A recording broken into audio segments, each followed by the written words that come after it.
So I'm here with Joanne Madonna, who is the Executive Director of ArtSpam.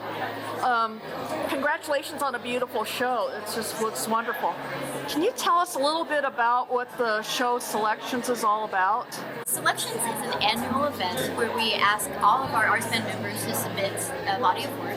We use an esteemed panel of jurors to look at this body and decide who are the artists that deserve to have some highlights for the community to see. And we bring in anywhere between 10 and 15 artists to put into this show. This year we had over 250 submissions, of which we had 13 slots. And this event we do every year, and it's usually in a different space and a different place. And we are absolutely thrilled to have this incredible collection. One might say it might be the best collection we've had so far because all the artists are stepping up. Everyone's leveling up now and doing a better job. It's the best that they can do, and we're really honored to have this collection with us today. Thank you very much, Joanne, and congratulations. Thank you so much. We're here with Brian Singer, one of the artists at Pacific Felt Factory, and congratulations for being in this prestigious show and representing Pacific Felt Factory. Thank you. Can you tell us a little bit about the works that you have in this show? Well, both of the works are typographic pieces, so they're based on words or messaging. The economy pieces are based on a series that I did exploring really what is actually good or bad for the economy. A lot of politicians will talk about the economy like we have to do this because it's good or bad. They're not really talking about what's good or bad for people. So I've done a series of the works, including carpooling is bad for the economy, crime is good for the economy. It's a multi-billion-dollar private industry in California, the prison system. So this piece is actually guns are good for the economy. It's the first time I've done good and bad at the same time, and it's actually made out of gunpowder. And can you tell us, I'm also very curious, because I've looked at that Pray and Pray piece and really love that. Can you give us a little bit more background on that? Yeah, so the other piece in the show is just the words pray and the word pray, P-R-A-Y and P-R-E-Y. And it's based on some work I was doing actually around word frequency in the Bible and word pairings. And for whatever reason, those two words together struck me as being pretty loaded and powerful. So I made the work out of Bibles. So the typography is made out of the gold edges of the paper, and then the background is made out of the covers of vintage Bibles.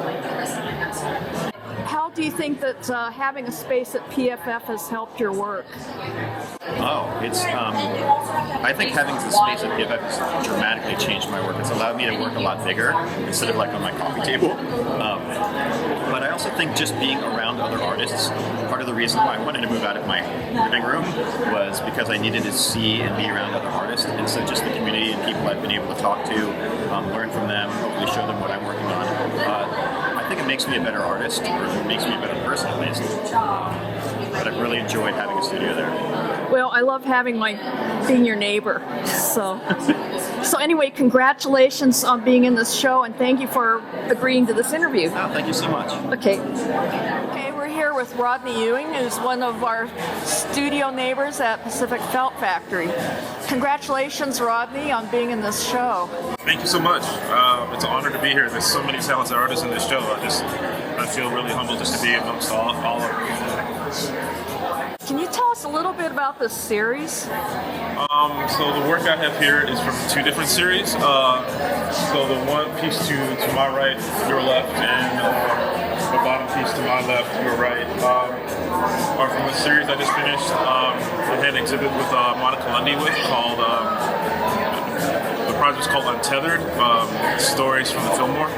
And it was about the history of displacement that has taken place in the Fillmore district. So we looked at a span for about 40, maybe 50 years from when it was a Japanese neighborhood at one point, and then through the order 9066 that Roosevelt issued, where all the Japanese were illegally put into internment camps. That Japanese president was no longer there, and then African Americans moved in, and for a while it was known as Harlem of the West. And then, due to urban renewal and due to the redevelopment agency's plans, it was considered a blighted area. And from like the late 50s until probably till the 70s, all those people were displaced, where houses were moved, people were displaced. So we we felt like those two stories had never been overlapped or told together. So we did a body of work where we researched photographs from the area. Monica did a series of paintings. I did a series of mixed media pieces where music silkscreen and dried pigment and works on paper to tell the story. I think it's real relevant given the political climate right now too, displacement. And then the larger top piece is from a series called Fact and Fiction, where I'm using fiction-based literature to tell stories about actual individuals. Because I feel that people hold on to fiction and fictional characters, they'll embrace them in their stories and remember their stories a lot longer than they do those of historical figures or people who have lives that are running concurrently next to them.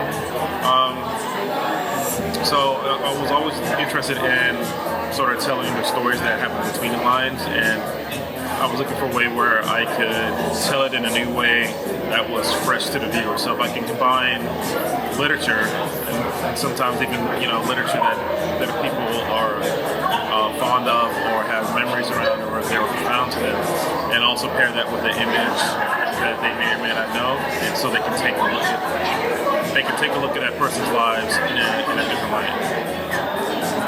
Great. Well, thank you very much, and congratulations for being in this very prestigious show. Well, thank you. And thanks for representing Pacific Felt Factory. Oh, thanks for having me, and thanks for taking the time to interview. Okay.